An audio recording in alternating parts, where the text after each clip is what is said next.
જય શ્રી કૃષ્ણ મિત્રો, આજે આપણે દરેક તહેવાર માટે ઘરમાં રહેલી સામગ્રીમાંથી સહેલાઈથી અને ઝટપટ બની જાય એવી ટેસ્ટી મીઠાઈ બનાવીએ.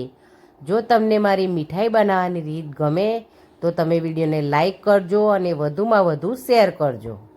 આજે આપણે ચણામાંથી એક સરસ મીઠાઈ બનાવીશું. એની માટે 1 કપ ચણા લઈશું, અડધો કપ ખાંડ લઈશું, મિક્સરમાં ક્રશ કરી લઈશું. એને મિક્સિંગ બાઉલમાં આપણે કાઢી લઈશું. અડધો કપ મિલ્ક પાવડર ઉમેરીશું, 1/4 કપ કોપરાનું છીણ ઉમેરીશું. કોપરાનું છીણ તમને દરેક કરિયાણાવાળાની દુકાને સહેલાઈથી મળી જશે. પીળો ફૂડ કલર આપણે ઉમેરીશું. આ બધી વસ્તુને મિક્સ કરીશું અને થોડું થોડું દૂધ ઉમેરીશું. આપણે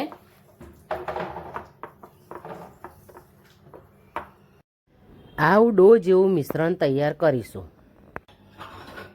હવે આપણે એને મીઠાઈને બનાવી લઈશું.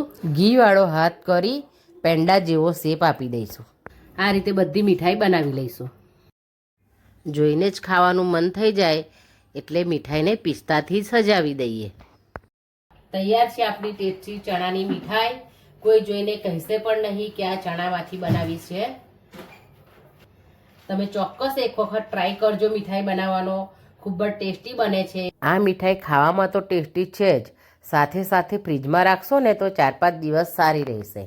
તમને મારી રેસીપી બનાવવાની રીત ગમે તો તમે કોમેન્ટ જરૂર કરજો. કોમેન્ટ કરશો તો મને ખૂબ ગમશે. કોમેન્ટમાં જય શ્રી રામ જરૂર લખજો. હજુ સુધી તમે મારી ચેનલ ભાવનાસ કિચનને સબસ્ક્રાઈબ ના કરી હોય તો જરૂર કરી દેજો.